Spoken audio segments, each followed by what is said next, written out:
V മുരളീധരനെ നിയമസഭാ കക്ഷി നേതാവാക്കണമെന്ന ആവശ്യം അംഗീകരിക്കാതെ രാജീവ് ചന്ദ്രശേഖർ തന്നെ കക്ഷി നേതാവാക്കണമെന്ന് രാജീവ് ചന്ദ്രശേഖർ 2 അധികാര സ്ഥാനം വരുമെന്ന വാദം ഉന്നയിച്ചാണ് രാജീവിന്റെ മറുനീക്കം.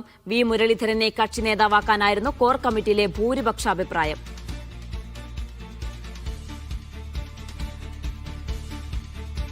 വിജിൻ വായാന്തോട് ചെയ്യുന്നുണ്ട് വിശദാംശങ്ങൾ നൽകാനായി. വിജിൻ, എങ്ങനെയാണ് ഇതൊരു പ്രശ്നമാകുന്നത്, എങ്ങനെ പരിഹരിക്കും?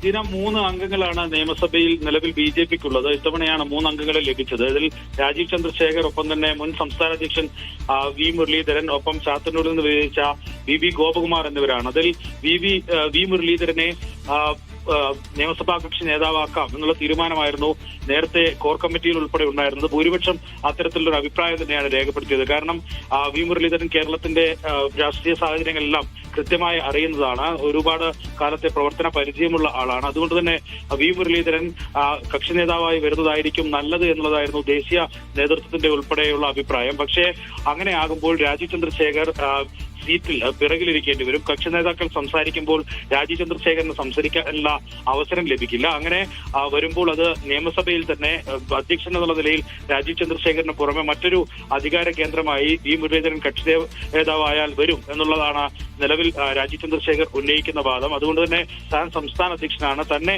കക്ഷി നേതാവാക്കണം എന്നുള്ള ആവശ്യമാണ് നിലവിൽ രാജീവ് ചന്ദ്രശേഖർ മുന്നോട്ട് വച്ചിരിക്കുന്നത്.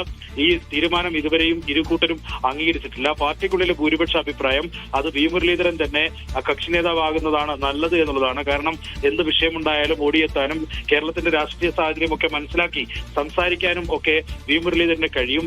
രാജീവ് ചന്ദ്രശേഖർ നേരത്തെ പ്രിപ്പയർ ചെയ്ത് വരുന്ന രീതിയിലുള്ള പ്രസംഗങ്ങളോ ഇടപെടലോ നടത്തിയാൽ അത് ശരിയായി എഫക്ട് ചെയ്യണമെന്നില്ല എന്നുള്ളതാണ് നിലവിൽ BJPയിലെ നേതാക്കളിൽ ഒരു വിഭാഗം ഇപ്പോൾ പറയുന്നത്. അതുകൊണ്ട് തന്നെ വി മുരളീധരനെ കക്ഷി നേതാവായി അംഗീകരിക്കണം എന്നുള്ളതാണ് ആവശ്യം.